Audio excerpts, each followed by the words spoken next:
My name is Ron Russick. I'm a CISSP. I work for Trend Micro. I've been doing the Family Tech Talk virtual edition for a few times already.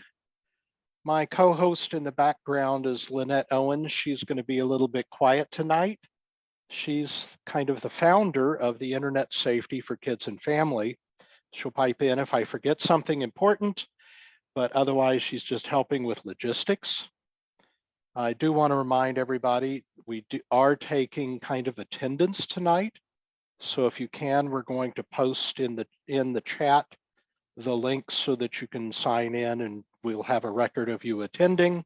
We will not spam you. We will not sell the list. This is just to kind of justify our own existence and prove that we gave a presentation. But the advantage is out of that list, we may be giving away some copies of the Trend Micro's titanium or home security software for your personal use, free for a year. Also in the chat, you can of course post the name of your school, just so I can get an idea of where everybody's coming from and where you're calling from. I believe we're talking all to the West Coast tonight. But with this virtual situation, we've been talking all time zones all over the country many times.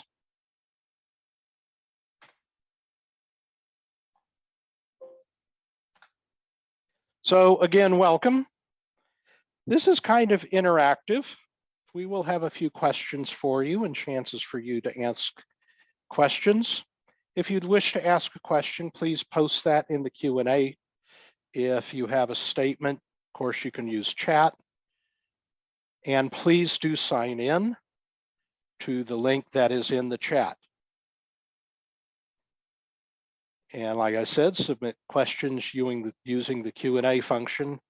And we are being recorded tonight so that those who miss or need more can tune in, and we ask that you complete a survey when we exit the program tonight so we know how we're doing. So the very first question is, how old is your oldest child? And you should now have a pop-up asking that, and you can click on it, A, B, C, or D. In my case, it's D because both my kids are over 20, so they're out of the house.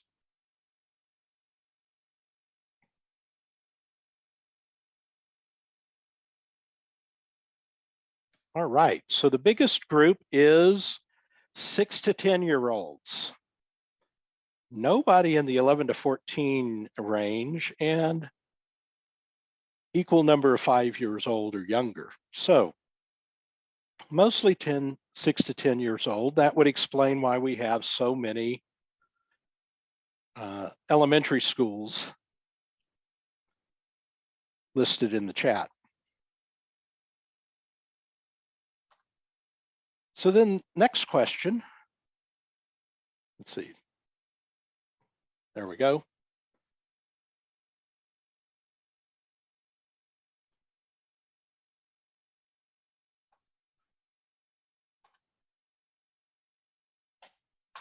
There it goes. Another question. Why are you here? What are your interests?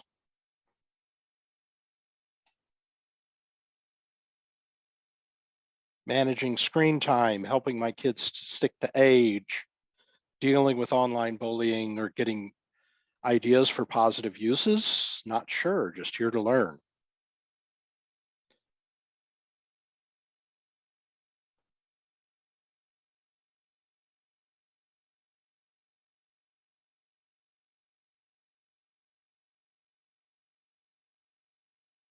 And it looks like most people are done clicking, and the winner, of course, is, oh, now it's a tie.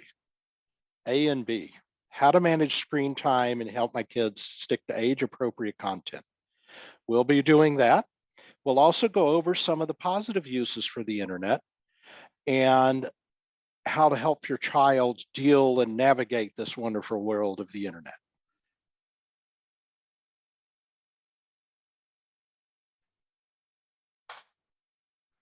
So a lot's changed in the last 2 years, and some things didn't. Children still need guidance. That has not changed. Risks are still there. That has not changed. And the benefits for the internet are still there. So good digital citizenship is still a priority. And that's what we're going to cover. What do we mean by digital citizenship? It's talking about safety and security, digital literacy, ethics and community, and we're striving for mastery of our digital citizenship. In our years of presenting this program, we've broken digital citizenship into these four major areas of be online, be safe, be kind, and be savvy. We're going to go over these tonight. So be online, we're going to address the environment, the rules, and how to set an example. With be safe, we're going to talk about privacy and information, and be safe with yourself.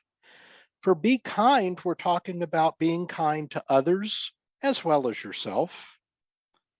And be savvy means good habits and good uses of this wonderful thing we call the internet. So the first thing is, how do we set up the environment? This is one of my specialties, but we got to think of our physical health now too. Kids are spending more time at home, or have been, and spending all their day in front of the computer now if you're still attending school from home. So we really should have set up our environments for physical health. That means setting the chair height properly, setting the monitor height properly, and using lighting efficiently and taking breaks. That's where we come up with this 30-30-30 rule. That means every 30 minutes or so, and by the way, parents, this works for you if you've been working from home. Every 30 minutes, you should take a break for 30 seconds and look at something 30 feet away. In my case, sometimes I have to jump back between the two because my eyes will get stuck on close focus. I'll look out my window here at my home office at something more than 30 feet away and it'll still be blurry. Sometimes I have to get my eyes unstuck. That's what this 30-30-30 rule means. It also means you can see maybe a little reflection on my glasses because they're anti-glare and anti-blue coated. Anti-blue usually means they have a slightly yellow tinge because that cancels out blue light. That helps your brain not think at this time of night. In my case, it's dark outside. If I see too much blue light late at night, it tricks my brain into thinking it's still daytime and I can't go to sleep. The other thing, of course, that I mentioned was posture and seating. Sure, 2 years ago when we started, you may have started with your child sitting at the dining room table in a dining chair, working on the computer that's up here. I'm sure by now you probably changed that. Ideally, you should have changed that so that the monitor is pretty much directly in front of looking straight ahead, and your keyboard is down at your elbow levels, so your elbows are pointing straight out. That's the good posture for typing all day on the computer. Maybe looking down if you have a laptop slightly. But these same things that you may have experienced in your office before we all started working from home applies to your physical location at home. And of course, we need to take breaks. Get up, move around. I did buy a smartwatch and it reminds me every 20 to 30 minutes to get up and walk around. It can tell I'm sitting here and not doing anything. Other things of your environment would be like your Wi-Fi, your router at home. That means setting up a good password and setting up the encryption on your router. You don't want your neighbor to be stealing your Wi-Fi and especially doing something that you may not want them to do on your internet. The first thing you do is make sure you're using WPA2 encryption and set a good password. That will keep most of your neighbors off your router. A lot of routers these days, the modern routers, as I call them, actually now have separate networks on them. How do you know if you have a modern router? For some strange reason, electronics manufacturers have always seemed to unify on certain colors of equipment. In ye olden days, being probably 10 years or more ago, all routers were kind of blue. If you're still using one of these antique, in electronic terms, routers, you need to upgrade. Then for a couple years, the routers were white. Then they all kind of migrated, and now they're all kind of black. They're usually black and have 3 or more antennas sticking out of them. Some of them have the antennas built in. But if you go to the store these days, you'll see most of the routers are black and have multiple antennas. One of the features that they have improved on and added to all of these routers for your home Wi-Fi is the ability to have a guest network. A guest network is physically separated from your regular network. Why is that? Well, if a guest comes over, you can give them that password and the router prevents them from hacking into you, even though they're sharing your internet connection. They're on a separate network. Another good feature about that is you've heard about maybe the Internet of Things. Some of us may have smart refrigerators, smart cameras, smartphones. Well, we all have smartphones. Mine just started talking, listening to me talk. Smart refrigerators, smartphones, smart cameras, smart baby monitors. The problem with these devices is, to us, they're black boxes. We have no control over the software in them. Smart TVs, big culprit. The cool thing about this is you can put your smart devices on your guest network, complete with a password. This means if a bad person somehow gets a hold of your smart TV, they can't spy on the rest of your electronics because your computer and your phones are on the separate network. So consider using a guest network to put your Internet of Things on, and or friends and family, when they come over, they can be on your guest network. Meanwhile, your work computer should be relatively safe from them or these other devices trying to hack in. Some of our homes can be rather large, and we have to use Wi-Fi extenders. This helps boost the signal through your house. So in my environment, I'm in a multi-building environment for my house. We actually have separate guest rooms. I've put a repeater in each one of the guest rooms so that they have a strong internet connection, and it's configured to use the guest network. So when someone comes and visits, they're across the driveway from me. They have their own extender in their room.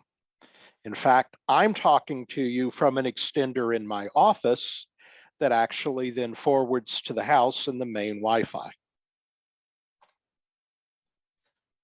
If you're using a slow connection, you can also consider staggering your use time. If you have, a very slow connection, like below 50 megabit, you may have trouble streaming all 3 or 4 TVs at the same time as doing a Zoom session and your homework, your kids' homework, your late night work, and everything else. You may want to consider staggering time so that we don't conflict and everybody has enough bandwidth available. These days, bandwidth is pretty cheap, so this should be less of an issue for most people. Again, setting up the environment for your security also means using security software on all devices.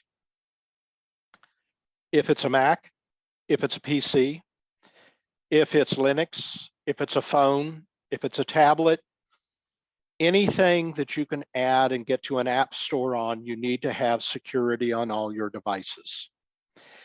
Even Chromebooks, they say they are secure by design.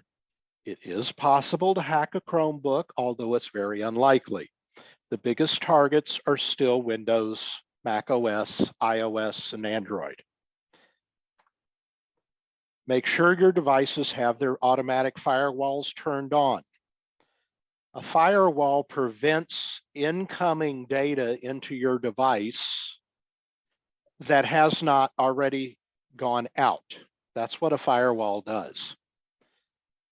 So if anybody tries to call your computer or your tablet, the firewall stops them if it's unsolicited and they haven't already started a conversation. Use strong passwords. What's a strong password? A word that's not in the dictionary. I think I just saw that dictionary attacks now can be performed in about 3 minutes. In addition to that, with all of this digital technology, every word in the dictionary has been hashed. So all of that is very easy for an attacker to predict and use almost instantly. Use multi-factor authentication. Google and Yahoo have already set up multi-factor authentication. Your bank should be using multi-factor authentication. A lot of this is you log in and you may say, send me a text.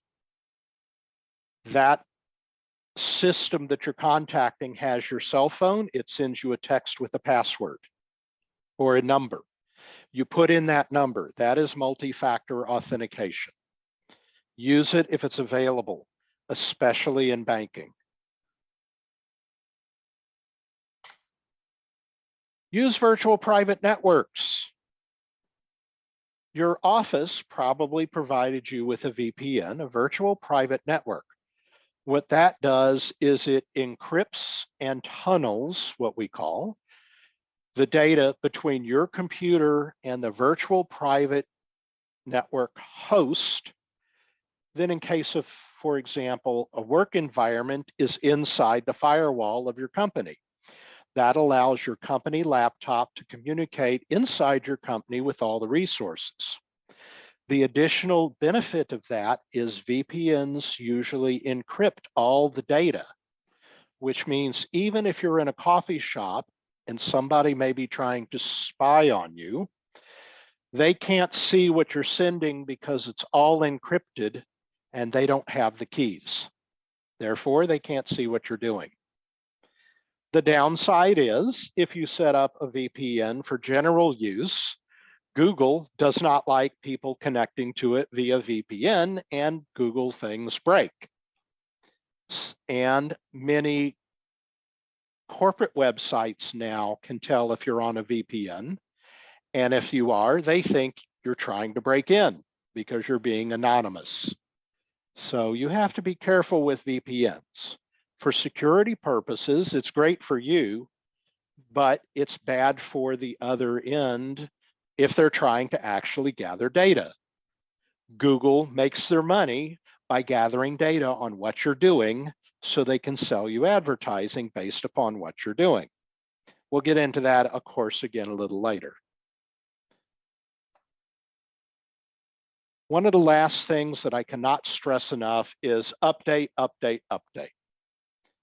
Microsoft and Adobe on the second Tuesday of every month is called Patch Tuesday. That's when they release their monthly patches.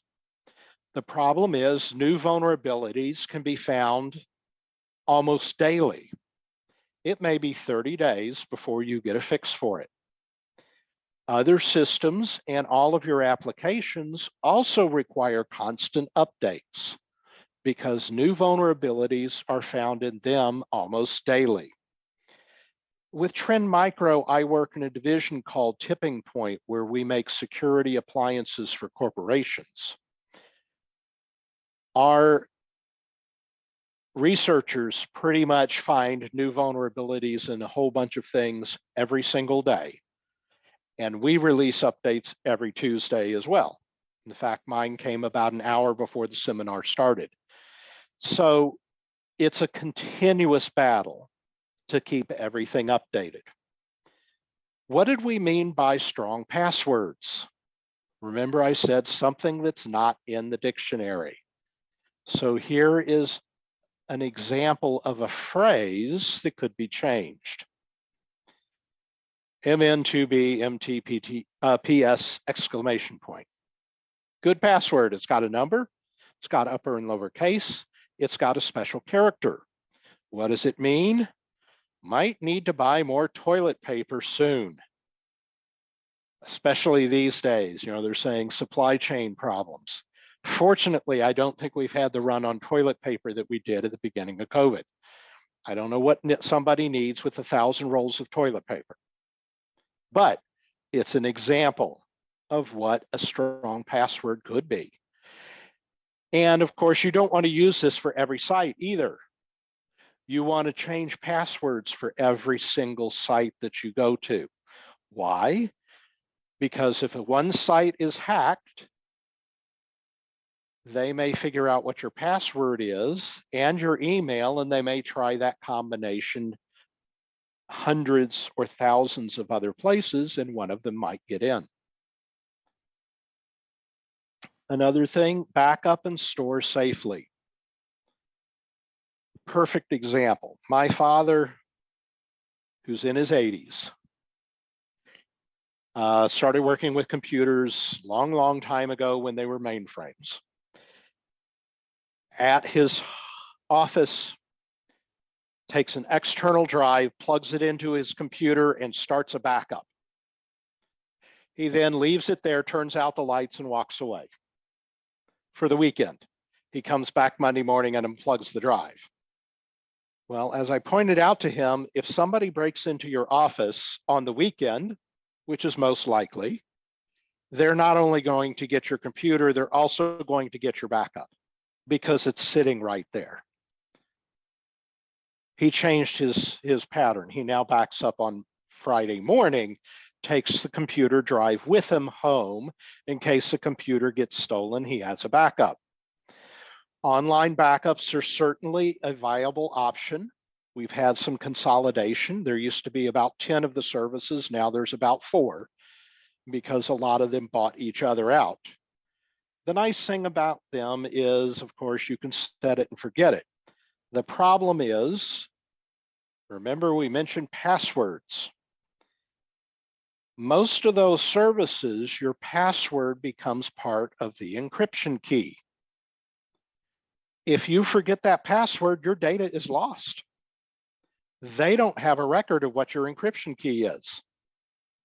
So that's one of the downsides of having cloud backup, is if you forget your password, your data is lost. Other things to help you set up the environment.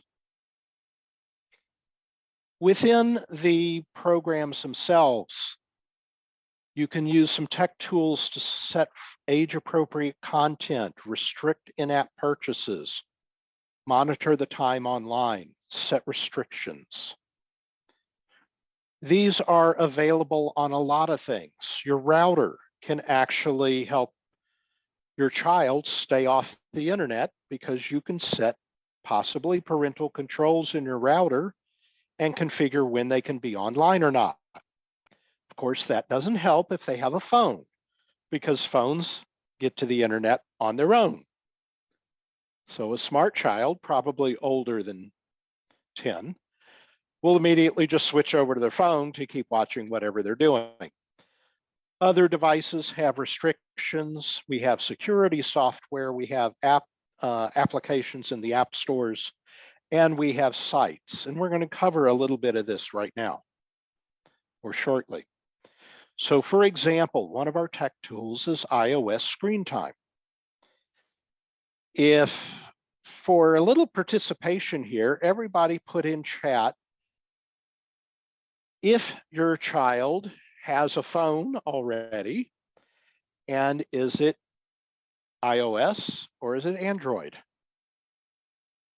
Or what are your phones? Just go ahead and put that in chat. Yes, no, iOS, Android.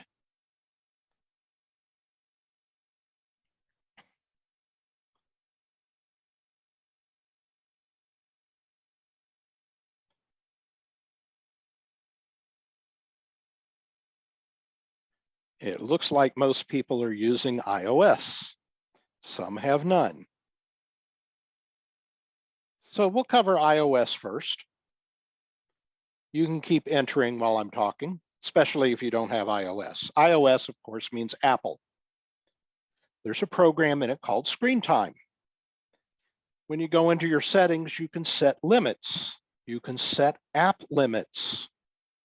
You can set content and privacy restrictions, because Apple allows iOS parents to set up a family setting where you can put your children into it and you can restrict their access from your phone because they're part of the family. You would have to have both phones in your hand at the time, but it is something you can configure to enforce some of these regulations on your child.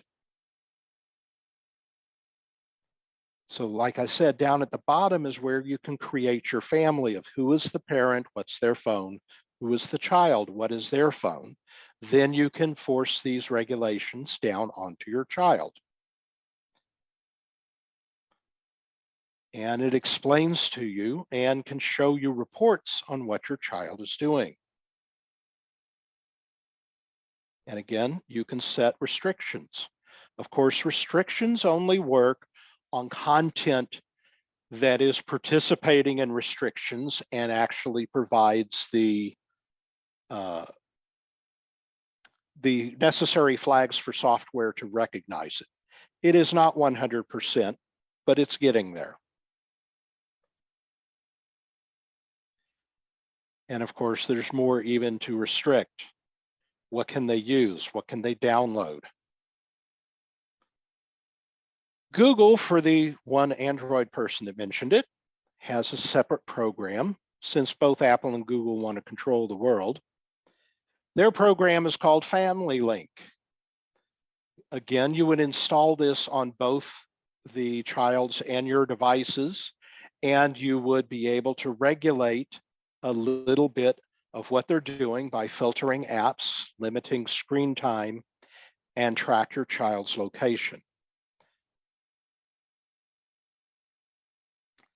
YouTube, which is owned by Google, allows supervised accounts as well, where you could set up a restriction on your child and what they can look up on YouTube.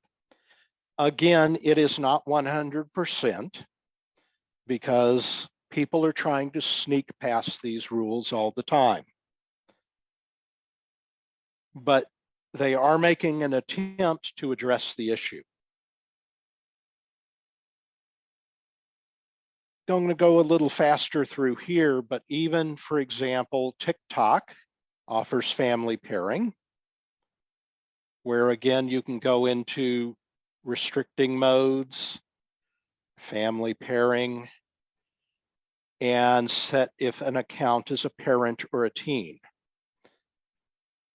By the rules of most of these companies, you're supposed to be 13 before you can sign up for one of these programs and use it.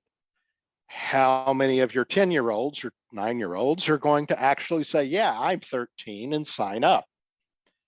But we can have those restrictions added to help limit what they can see. As Lynette pointed out in the chat, Google Family Link is free app, and you have to add it to both your child's and your device.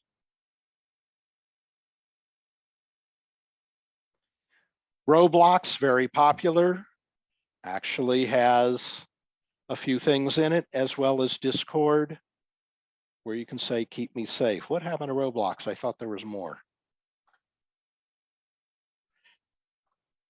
There are things in Roblox that you can set. I believe one of them is no unsolicited friends.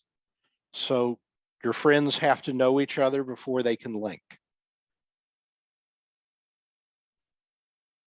Discord is a chat program, if you didn't know, that a lot of gamers use.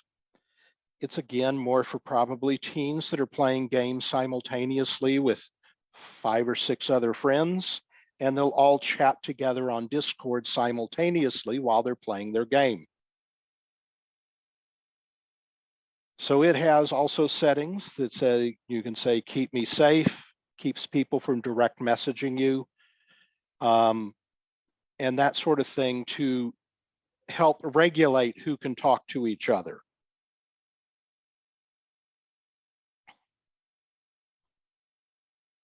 Also, who can add you as a friend. Everyone, friends of friends, server members, of course, server members and everyone, probably not a good idea. So let's go back to Roblox for a moment. Lynette's got a few comments. Go ahead. Yeah, thank you, Ron. Hi, good evening, everybody. And thanks for joining tonight. I just want to make a comment here. And Ron, if you wave your mouse over the image here, there should be a video play button that'll run that you can play. I'm not sure if it's working. Okay, no worries. There it is. Yeah. So for those of you who have children who love Roblox, we just want to recommend that you study the privacy settings here. You're seeing a video of auto playing here, but the thing about Roblox, as you know, is it seems like it's just people with avatars playing these harmless games, right, with each other. But the problem is that players can freely chat with each other. And while Roblox does a great job of monitoring the communication that's happening between players, they're very good about preventing someone from asking another player, hey, where do you live? Or what's your birthday? Or where do you go to school? Those kinds of comments actually will never go up, will never be allowed to be posted, which they do a good job of monitoring. But as some of you might know, they can't catch everything. So some of the stuff is not appropriate. Sometimes people are using language that their filters won't necessarily catch, which is why we recommend you to set some of these settings, turning on two-step verification, limiting who can chat with your kids. Please take a look at these settings because I know so many children are playing Roblox today, and it is probably the most popular gaming app out there right now. Thanks, Ron. Thank you. I forgot to click. So where were we? Oh. And in Discord, of course, you can block friends.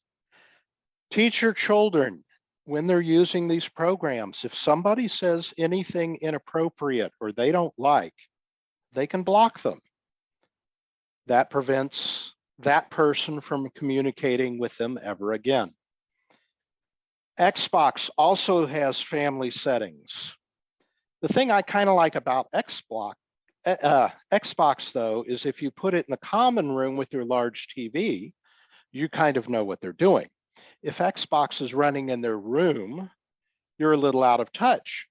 But one of these family settings on Xbox actually will ping you if your child wants more time and requests for it because they're almost finished with the game, they need 15 more minutes. And you could say yes or no. Also, again, lets you filter apps, limit screen times, and approve or spending or friend requests. Trend Micro has put together something new. How do we keep our child safe? We've created a website, tmfamily.care. This is all free, shameless plug from Trend Micro. You can go here for, again, details, and this actually becomes an app. Sorry, this is an app that you can add that you can install on your Android or iOS to help add that awareness, protections, and guidance. This is totally free. So remember the app tmfamily.care. This will help guide you through, in some cases, the security settings of specific applications. I remember this blew my mind when I heard about it. So instead of having to drill through those 10 screens to get to the right setting, in some cases, this program may be able to actually walk you through those settings for you and set them up to do restrictions, set them up for their subscription to games and such. So this is an app that you're free to use, free to download for Android and iOS. What else are we talking about? Setting rules. What can they do online? When can they do online? How long can they spend online? Where can they spend online? And with who? What can they do? Well, they got to do their homework. They got to do research, maybe. They got to go to the school website and download their work assignments. When? Well, if they're still working, doing school from home, of course, from home, during the day, during school hours. If you've returned to school, when can they be on their computer? Once they get home and have homework to do. And then how long?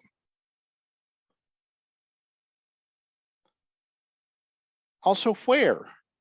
Are they in their room by themselves with the door locked? Are they in the family room? In the early days, we set up our computer that was on the internet in the family room. So both of my children, when they were doing YouTube or playing Minecraft, we could be in the room and look over their shoulder just in case and see who they were playing with or what they were doing or who they were talking to. Very easy deterrent if they could be caught at any moment. In their room with the door closed is probably not a good idea, especially for the younger children. And with whom? Do you trust your neighbor, your child's friend down the street to both sit in their room, door closed, playing games? Or do you want it in the family room where you can see what's going on? You can see what kind of language they're using because you can overhear it. All of these rules the children still need, even if we're still at home or if we're doing school in person. So if we think about this and think about this for yourself, let's set a good example. Think of a pie chart with 24 hours on it and write a list. You may want to practice this yourself and then do it with your children. So let's see. How much time do we need for sleep, meals, and exercise and outdoor time? It's starting to warm up. We can go back outside again. For how much time do we need for homework and reading and hobby and school? How much time do we need to chat with our friends and families and neighbors? My parents really liked that we could do Skype sessions and actually see their grandkids. Now, after all of that is said and done, how much time is left over? Do this for yourself. Think about work for the supports learning. How much time do you spend on your computer or on your phone for work? How much for meals, sleep, and outdoor time? Of that time left over, how much of that can be online doing anything else? Set a good example. Do this for yourself. And there, with the time left over, is what we do and figure out what we can do. As I said, you're setting the example. It doesn't do good for you to sit at the dinner table with your phone while you're texting your friends and your child can't. So what kind of example are you setting? Or all of you sitting around the dinner table, nobody's talking, but everybody's texting their friends on their phone during dinner.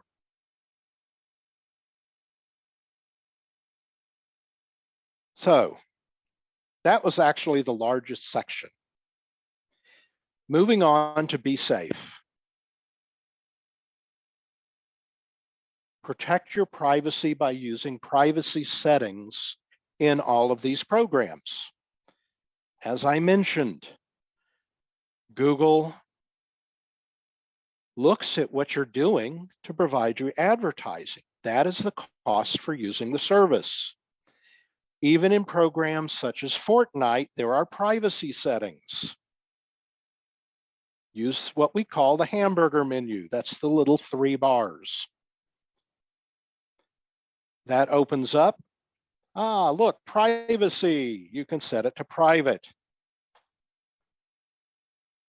And what does that mean? Who can talk to you? Anyone, friends, or you're private, nobody else can. But understand there are limits. So for example, here is an old capture of what Instagram says for the EULA, the user agreement. Every program has one. I doubt if anybody on this call has ever actually read any of these. What happens is when you read it, you'll find in the fine print that nothing you do is actually private. In the case of Instagram, there's a line in here that says, yeah, the picture you have a copyright to, sure. But Instagram has a right to use your picture for their benefit in advertisements, promotions, and things like that you have no control over. That is the price you pay for using the service. All of these free programs make their money by observing what you do to provide advertising based upon what you're doing. In some cases, they may even scan other program cookies to see what you've done.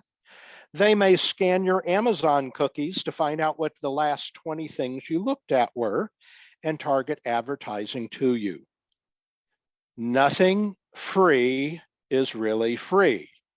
You're paying with your privacy. So how do you protect your information?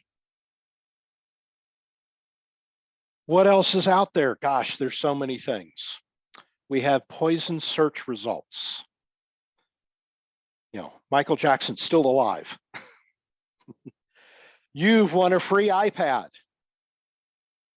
Fake social media posts, breaking news, Lady Gaga found dead in a hotel room.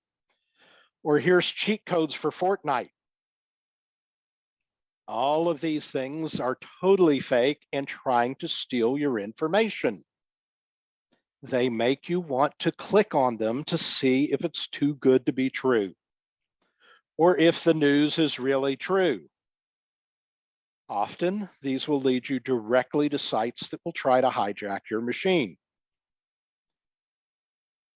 So we mentioned this earlier, but here's the official poll. Do any of your kids have their own cell phone?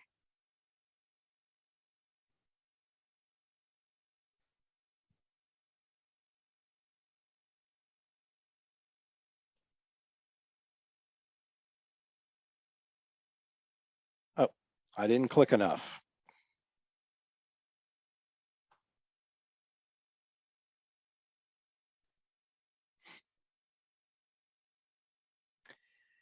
In our years of doing this, we found usually it's the tweens or the teens that start getting phones.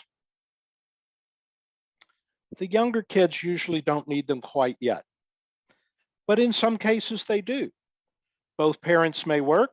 The child has to get home from school on their own, using the bus, using friends. They may need to call and say the bus broke, or you may need to call them and say, did you make it home?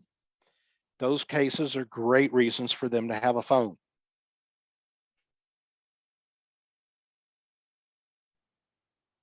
So one of the questions is when should my kid have a phone? It's really up to you. Kind of depends upon the need. Do you need to be able to get a hold of them at any time? Do they need to have a phone to call you if there's a problem? In the old days when I was growing up, everybody had a phone at home. That's all there was. So if I said I was going down the street to Johnny's house, at 5 o'clock, my mom could call Johnny's mom and say, send Ron home. People don't have home phones anymore. Everybody has a cell phone.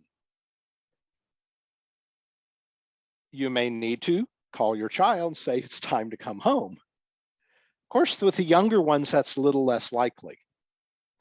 But again, depending upon your situation, I think it really comes down to your choice and the need. Then it's also your choice to provide those rules and the environment on that phone to protect yourself. Because there's other complications that comes with phone. What about the camera? What are they going to do with that camera? Are they going to take pictures, post them on Facebook, YouTube? Well, they don't use Facebook. That's the adults. Are they going to post it on Instagram? Are they going to make a silly video of themselves and post it on TikTok? So you need to give them guidance on using the camera. You have to be careful with gaming. Yeah, it says free to play. Free to play. I have several free to play games and I paid a lot for them.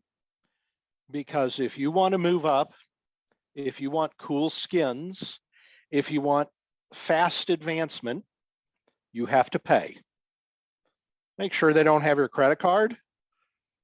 There have been thousands and thousands of parents that have loaned their credit card to their child and ended up with bills in the thousands, tens of thousands, and even hundreds of thousands of dollars from kids going crazy, buying game upgrades, buying every single song on iTunes, whatever.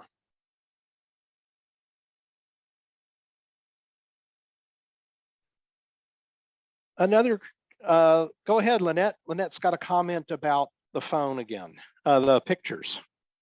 Yes, thanks, Ron. I just wanted to make a point here, and I think it's important for you parents, especially those who have not bought a phone yet for your children, but even those of you who have, perhaps you haven't had this conversation yet. And one of the things that we've been tracking in our work is the way in which children, use these devices, but also what kinds of activities might be creating risk for them. And together with the National Center for Missing and Exploited Children, we do know that over the course of the last 2 years, with children online much more during the pandemic, there has unfortunately been a rise in self-produced images by kids, images that they would not want the whole world to see. And I think it's important as parents, either those of you who've already given a phone to your kids or those of you who are about to do it or will do it at some point, that is part of their responsibility and ways to keep themselves safe is to never, ever feel pressured to take an image of themselves because somebody is asking for it. Certainly not if it's a stranger. But what we know is that a lot of these self-produced images are being asked of them by peers. So please tell your children that they should never feel pressured to take any kind of picture like that. They certainly wouldn't want it accidentally shared with the whole world for sure. But even the act of taking the photo alone already puts them at risk, because if your apps and your photos are being backed up automatically to the cloud, now you have a secondary copy already out there. And if for some reason they lose their phone, somebody hacks into your account, now that image could be in someone's hands who has less than good intentions. So please make sure that you have conversations with your children to say, have fun with the camera, do the fun filters, create the fun TikTok videos, but please never feel pressured to take that kind of image of oneself. And the second thing is a question I was asked by a father probably 8 or 9 years ago now, who said, what do I do if my child receives one of those kinds of images? Highly inappropriate image of an underage person, right? Because technically the production, the possession, or the distribution of such an image is a felony. It doesn't mean that young people are going to be, in trouble the way that somebody who's in their 50s who might be doing that. So my advice to you is this: if your child does ever receive one of those images, no matter what, because the phone is in your name, you're paying the bill, not your child. Ask your child to make sure they come to you and let you know that it's happened, and then delete it. You don't want to be in possession of it, but you do want to make sure your child has an open door to come to you without judgment and tell you, this, I just received this kind of image and I'm really worried about it. So, that they came to you is the action they can take. Your action as a parent then is to either report it to the parent whose child might be in that image, if you know them. If you don't know them, it might be a classmate in their school. Report it to the school because you have no idea who else might have received it, or report it to law enforcement, although I think it's depending on where this person is from, your local law enforcement may or may not be able to do anything about it. So you could also report it to 1-800-THE-LOST, which is the National Center for Missing and Exploited Children. They have seen a rise of reported images like this. That's why they know this is happening. So that's I think it's an important conversation that is often overlooked when parents are giving a phone to their child for the first time.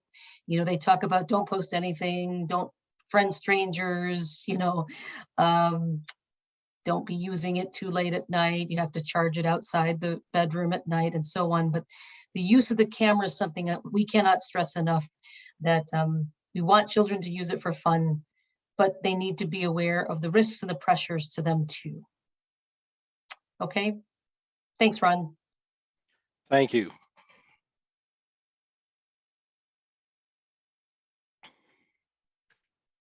So we were talking about gaming before that. All of these free to play, but if you want upgrades, you got to pay. So protect your wallet as well. Moving on to be kind. Start with kindness, be nice online, because it's the right thing to do. It reflects on you, reflects on your child, how your child acts online, and be respectful of others. If your child is chatting with somebody and they say something offensive or one gangs up on the other, hopefully your child will say, well, we don't know if that's really true. That's not nice to say. But hopefully your child is not one of the ones that's ganging up and participating in it. They should have the knowledge to respect the other's privacy, not forward that information to everybody else if it's not something to be shared. Remember the family rules and values, age restrictions, language, things about that. Try to turn the other cheek, be kind, apply those good family values and rules. Don't participate in this stuff. Remember your time offline or time that's allowed. Be respectful if their friend isn't allowed to use the phone to text after dinner, after 7 o'clock. That's not the end of the world. If your child can't communicate with that one after 7 o'clock, so be it. It's not a problem. Be kind. Be kind to yourself too, because you are not equal to the amount of likes. This is an important lesson where we, the parents, get to practice adulting with our children and explain to them that you're not worth the number of likes that you get for a picture that you post online.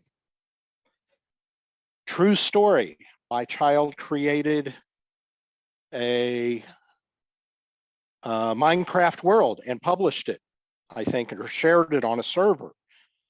Actually, it wasn't that. It was Mario World.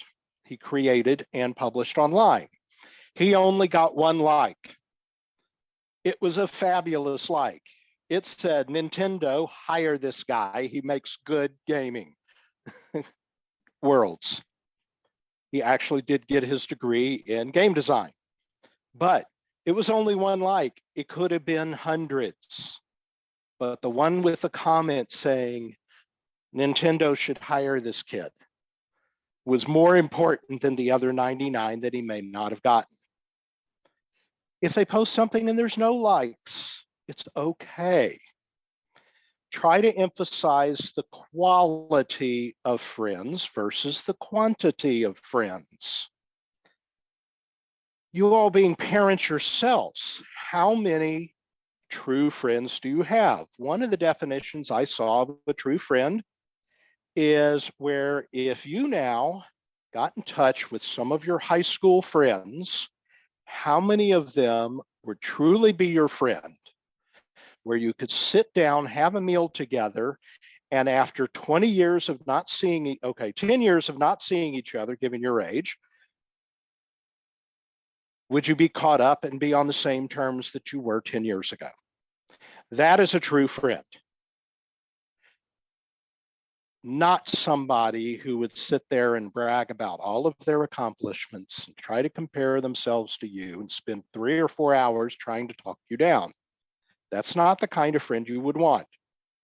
You need to practice some parenting and try to explain this to your child as well.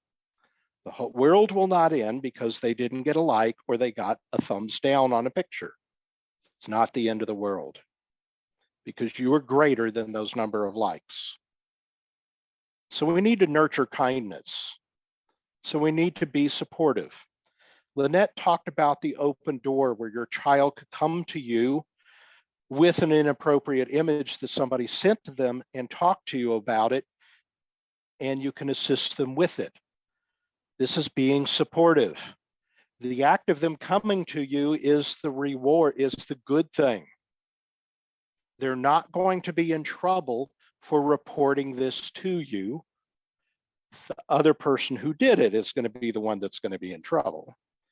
So be prepared. There will be hiccups. There will be incidents. So show them what kindness looks like. Be supportive. Be prepared. Be savvy. Don't, because when we look online, we don't know if it's real or not. One of the big things coming out currently of the Ukraine is a lot of fake news. There are pictures, and in some places they're saying this is the same picture we published, this news organization published 10 years ago from a different country. We have it on file. But yet some people are posting it as new, or that it's their content, or it's a picture that they just took. So be savvy, question things. Everything on the internet is not true. And again, your child and you should not be doing this as well. Don't share somebody else's content and say that it's yours. As I mentioned, there's a lot of fake news coming out of the Ukraine. Not all of it is true, not all of it is fake. It's a mixture. So how do we determine, how do we be savvy? We pause and ask questions before we act. If we see that ad that says, click here for a free iPad, why was that ad made? It's made for us to click on that link. Who made it? Probably somebody who wants to steal our data. What's it missing? Who's sponsoring it? Is it really Apple, or is it just click here for a free iPad? How might different people interpret the same thing? And how do I know if this is true? Again, this can apply to so many different things that we see. Even on Facebook, I think it was just today, I saw 3 different ads talking about the same celebrity. Is it true this happened? 3 different ads from 3 different organizations still exploiting the same celebrity. Why? They want me to click on it so they can steal my information. We can also consider who might benefit from the message and who could be harmed from it.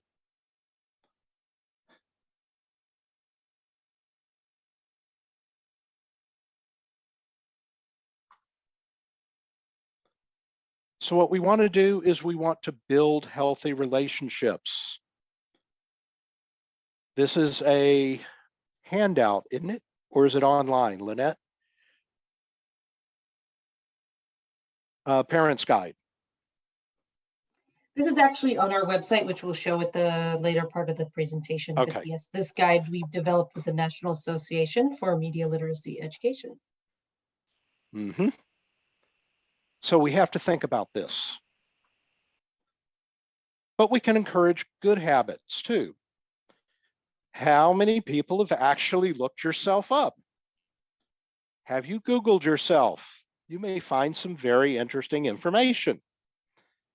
In my case, I have a cyber twin.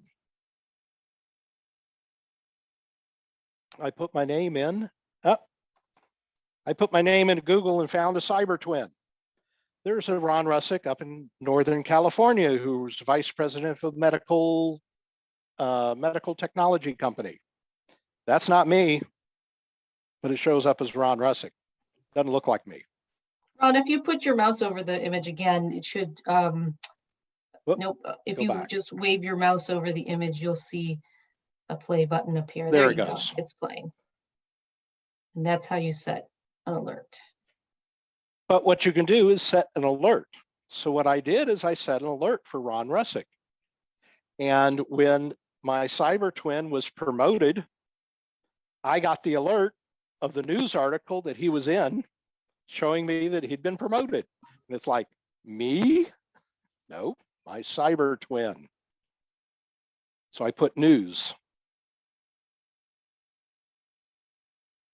And this is important for kids to be aware of when they look up their own names, what comes up. Because they may find things on here that refer to them that they didn't know about.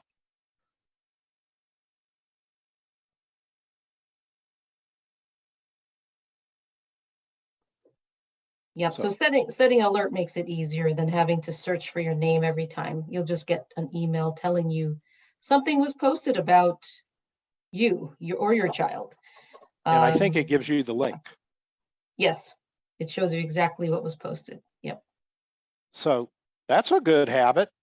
There's one useful thing from Google, since it has so much information. Here's the fun thing. I've been doing this presentation for a few years, and we've had this slide in the presentation for many years. Several years ago, that's the 60, yes. Several years ago, the number used to be 42%. A couple of years ago, it went to 58, and now it's up to 65 from 2021. Or is it 22? It's hidden behind my chat window. Yeah, actually, 21.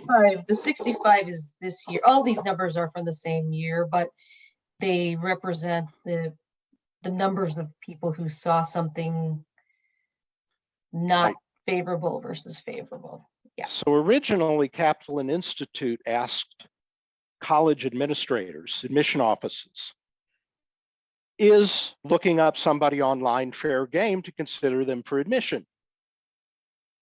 The number over the years has gone up considerably. Yes, that's admissible to be looked at to see if that student's worthy of our college. And then there was a smaller number of how many have actually done it. That number has now grown. So we have 42% that found something that they liked about a subject, 58 that found something negative.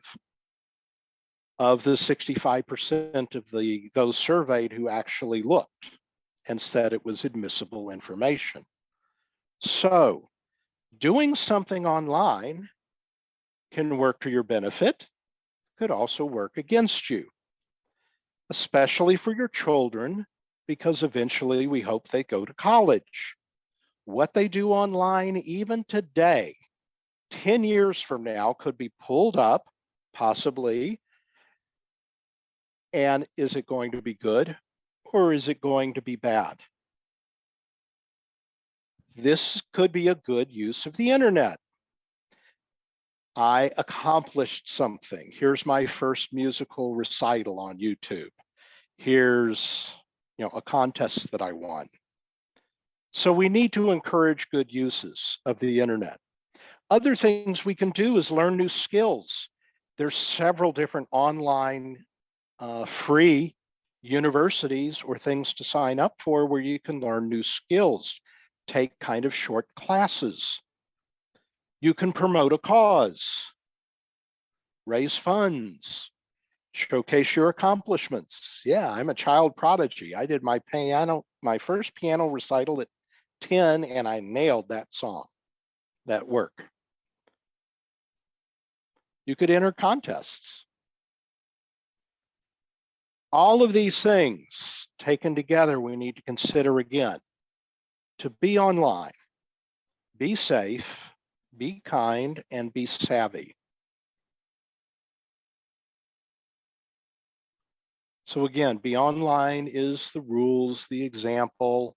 Be safe, protect your privacy. Be kind to yourself and to others. And be savvy, develop good habits, develop good uses of the internet. So we talked about things to learn. Here's one, our Cyber Academy.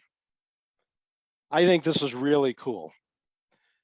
trendmicro.com/internet safety. We have this and several other programs set up on the web, free to use, to learn about passwords, two-factor authentication, privacy, security, healthy habits, and camera safety. Make a note of this website. It's free, learn something new. Yeah, these are for your kids. So everything we talked about today, you can have your children do these. Each one has a short animated fun video. It's done in sort of superhero style. It has a Kahoot quiz that follows every module and an activity sheet and a conversation guide for you to reinforce some of these concepts with your children. They're designed for ages 7 to 10, so I think there were quite a few of you who have children in that age range. If you have any parents who weren't able to attend tonight from your school, you could point their kids to these to the Cyber Academy to take part in some of these modules. We'd love for you to have your children give them a try. And we actually just released a new one, Ron, if you hit click, if you click your mouse. We just released yesterday the time online. So how do you talk to kids about managing screen time in a way that's healthy? And I guess the safety settings, kindness, and media literacy are... They are on their way. Yep. On their way, in the works. They're on their way. Yep. So you can certainly point this to your children. You could sit there and take it with them to help share some of the information that you've learned tonight and also help reinforce some of the concepts that we've learned as parents. So how do we keep this going? You have to stay active. You can't just hand a piece of technology to your child and walk away and be done with it. You have to practice parenting. So stay active and communicate. Stay up to date. Pay attention to some of these new developments. Do one thing. If you can only remember one thing tonight, you're still taking a step in the right direction. So try to keep it going. Talk to maybe some of your peers that did not attend tonight, some other families, parents. Spread the word, do one thing, take some action for yourself. That will help reinforce what you've learned tonight. Again, other resources that you can find at trendmicro.com/internet safety. You can see at the top, we have for parents and teachers and for kids. So we have all this stuff available to you for free as part of the Internet Safety for Kids and Family. And there we go. This is the resources from our partner PTO Today, whom we've been co-sponsoring this kind of program with for the last 11 years. We've been doing these events across the country for the last 11 years with them. So they have a bunch of resources as well. So another resource there at the top. And I believe, there we go. We really, really would appreciate your feedback. Once you quit tonight's session, you should be sent to this automatically. Please do fill it out. I will not see it, but non-presenters will see it, gather statistics, help change and evolve this program to help others in the future, make improvements, et cetera, et cetera. We only can improve with your feedback.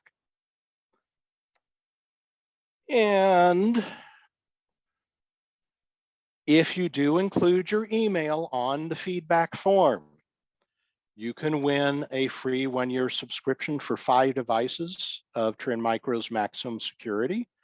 This works on Windows, Windows, PC, iOS, and Android, and it's 5 licenses. I happen to use this because I get 5 copies for free, but my family is large enough. We actually bought 10 copies on our own and have paid for it because I only get 5 free. That just covers my devices because I have 2 computers, 3 tablets, and 1 phone. So I have Trend Micro on all of them. That's the only purpose for your email in the feedback form. It will not be shared. It will not be used to market to you, etc. So I hope you've enjoyed this evening. Let me stop sharing. And did we have any questions? We did not have any QAs. If anybody has a question. I think there were some that were posted in the chat. In the chat, yes. Mm-hmm. Yeah. Yep. One of them is, do we support Oculus? Yeah, I think the question was that you can connect your Oculus to, because it's owned by Facebook, to Facebook Messenger, so people can actually live chat with you through it. So there is I was going to put the link in the chat. It's a good resource from Facebook on how you can control that Facebook Messenger connection to your Oculus. So I can do that in a minute. Yeah, but you can also control who can see that you're online. There's a lot of privacy settings there for Facebook, for all its issues. You know, they do a thing or two, yeah, for privacy. Yeah. Yeah, they're trying. A lot of the big tech companies are getting a lot of pushback and pressure from various governments on their privacy settings, especially in the EU, because they've elevated privacy to the rule of law. And a lot of the big tech companies are having to deal with it, and some are dealing better than others. We also had a comment that one child, I assume it's a separated family, so one parent is providing him with all the technology he wants, and the other one doesn't, and includes possibly should be age restricted games that the child is playing. Mm-hmm. And unfortunately, unless you're controlling that piece of technology, it's very hard to enforce. But your rules under your house apply is certainly one of those things that's still there, because if the child's at your house, you are now responsible for what's on that child's phone, et cetera, et cetera. Lynette, do you have a comment on that? No, I think that, no, yeah, I think that that's exactly right. I think you can control what you can control. And I think that if you're comfortable to share other resources about, other options for gaming, other options that could be fun that are more age appropriate. We recommend you go to Common Sense Media, commonsensemedia.org, which I'll put in the chat here. They have a great list of recommendations, not only on games, but also apps and websites and even movies, by the way, based on the age ranges of your kids, that you might suggest alternatives to, games that might not be appropriate for their age. If nobody else has any questions, that would wrap it up for tonight. Thank you for attending. I hope you learned something. Take away and do that one thing to keep the message and the learning going. So yes, good night, thank all. you, Ellis Elementary, all the way from Nevada. By the way, you didn't say, did you say where you're from, Ron? What's Did that? you tell them where you were dialing in from? Oh, I'm out in the middle of nowhere in Texas. We have fiber internet right to my house. And I'm dialing in from the Boston, Massachusetts area. So we're coast to coast, everyone. Is that why you have a scarf on? It's still cold? Of course, it's March. We could have a blizzard any moment. Thank you all. Thank you. And if there's anybody that missed tonight's session, we still host a series of public events where there are people attending, parents from all across the country, all at one time. This was a special private session for you at Ellis Elementary.